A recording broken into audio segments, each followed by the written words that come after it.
So class, let's revise the things. Binomial nomenclature. Bi means two. So there are the two characteristics, that is genus and species. That is why we called it as the binomial nomenclature. For example, let's take the example of Mangifera indica. It is a scientific name of mango. Mangifera is the genus and indica is the species. Now the rules of writing in binomial nomenclature is मैग्नीफेरे genus का first जो letter है वो capital में जाएगा और जो species का जो फर्स्ट लेटर है वो स्मॉल में जाएगा. ये इटैलिक वे में जाएंगे, इटैलिक राइटिंग में जाएंगे. साथ ही जब हम इनको लिखेंगे तो हम इनको अंडरलाइन करेंगे. ठीक है, these are the rules of the binomial nomenclature. Now next, classification of living organism. So what is classification of living organism? Process of grouping things into categories based on some easily available character. जब हम things को, चीज़ों को किसी categories में group करते हैं जो कि उनके कैरेक्टर्स के ऊपर निर्भर होती हैं, कैरेक्टर्स के अकॉर्डिंग होती हैं, उसे हम क्या कहते हैं? क्लासिफिकेशन. कैरेक्टरिस्टिक्स क्या होती है? Characteristic is the feature belonging to a particular organism. Characteristics एक तरीके का फीचर है जो कि एक पर्टिकुलर ऑर्गेनिज्म जो है वो शो करता है. जैसे मैंने आपको बताया था कैरेक्टरिस्टिक्स ऑफ लिविंग में growth, reproduction. Okay, these are the characteristics. Okay, now what is the need for classification. Classification की ज़रूरत क्यों है? It is not possible to study about each existing organism in detail. ये possible नहीं है कि हम किसी भी ऑर्गेनिज्म के सारे ऑर्गेनिजम्स के बारे में डिटेल स्टडी कर सकें, इसलिए क्लासिफिकेशन ज़रूरी है. Now classification organisms into group makes it easier to know about different life form.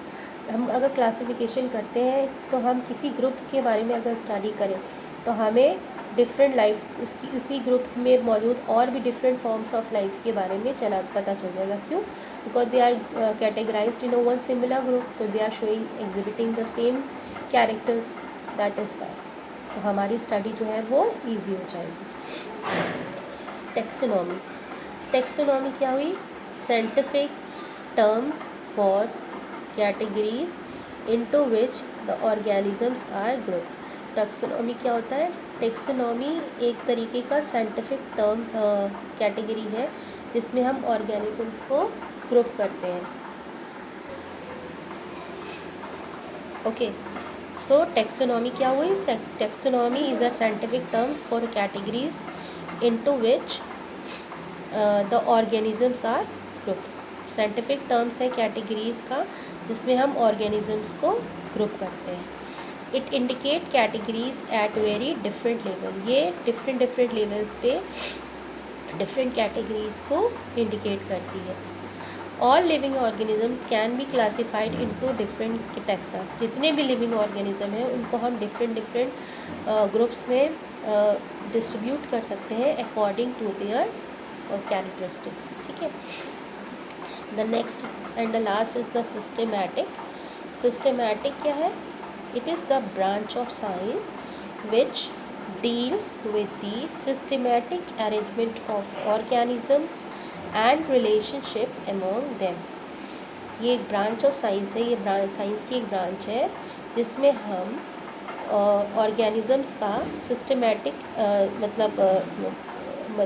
इनमें हम ऑर्गेनिज्म का सिस्टमिक अरेंजमेंट्स देखते हैं और साथ ही साथ में हम उनके बीच में आपस में किस तरीके की रिलेशनशिप्स हैं उनको देखते हैं कि वो हमारे लिए क्या उपयोगी है या कौन सा ऑर्गेनिज्म किसके ऊपर निर्भर है. आपने फूड चेन में भी पढ़ा होगा जैसे कि the plant herbivores are depend on the plants, carnivores are depend on the herbivores, omnivores are depend on both herbivores and carnivores, है ना. And we all are depend upon the decomposers. Decomposers are depend on us also.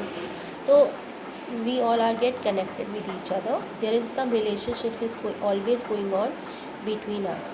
ठीक है.